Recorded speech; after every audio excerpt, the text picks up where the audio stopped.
കുഴൽപ്പണ കേസിൽ ബി.ജെ.പി. നേതൃത്വത്തിനെതിരെ കൂടുതൽ വെളിപ്പെടുത്തലുമായി മുൻ ബി.ജെ.പി. തൃശൂർ ജില്ലാ ഓഫീസ് സെക്രട്ടറി തിരൂർ സതീഷ്. കേസുമായി ബന്ധപ്പെട്ട 1.5 കോടി ഒരു മാസത്തോളം ബി.ജെ.പി. ഓഫീസിൽ സൂക്ഷിച്ചു. 1.5 കോടി എന്ത് ചെയ്തുവെന്ന ബി.ജെ.പി. നേതൃത്വം മറുപടി പറയണമെന്നും തിരൂർ സതീഷ് പറഞ്ഞു. വന്ന പണം ആർക്കെല്ലാം വിതരണം ചെയ്തു എന്ന് ഇവര് പറയണ്ടേ? അപ്പോഴല്ല ആരുടെയൊക്കെ സംരക്ഷണമാണ് ഇവർക്കുള്ളതെന്ന് അറിയാം. ഈ പണം കൊണ്ടുവന്നത് ഇത്രയും പണം ഇവരെന്തായാലും ഒറ്റയ്ക്കല്ലല്ലോ കൈകാര്യം ചെയ്തിട്ടുണ്ടാവുക. ഇത്രയും പണം കൈകാര്യം ചെയ്യാൻ ഇതിൽ ആരൊക്കെ ഉണ്ട്?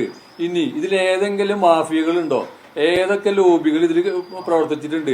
ആരൊക്കെ ഇതിന്റെ പിന്നിലുണ്ട്? ഇതെല്ലാം ഇവര് വെളിപ്പെടുത്തട്ടെ. പണം വന്നിട്ടുണ്ട് എന്നുള്ളത് പണം കൊണ്ടുവന്ന ആള് പറഞ്ഞു.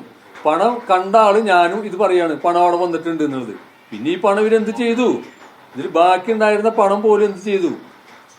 അതാണ് ഞാൻ ചോദിക്കുന്നത്. അതിന് ഇത് അറിയണമെന്നുണ്ടെങ്കിൽ ഇതില് ഇവര് വീണ്ടും ഈ ചുമതലയിൽ ഇരുന്നിട്ട് ഇത് ഇവര് പാർട്ടി അന്വേഷിക്കാൻ പറ്റില്ല. പാർട്ടി ഇത് അന്വേഷിക്കേണ്ടത് ഇവരാണ്. ആ കമ്മിറ്റി പിരിച്ചുവിട്ടിട്ട് വേണം ഇതിനെ കുറിച്ച് അന്വേഷണം നടത്താനായിട്ട്.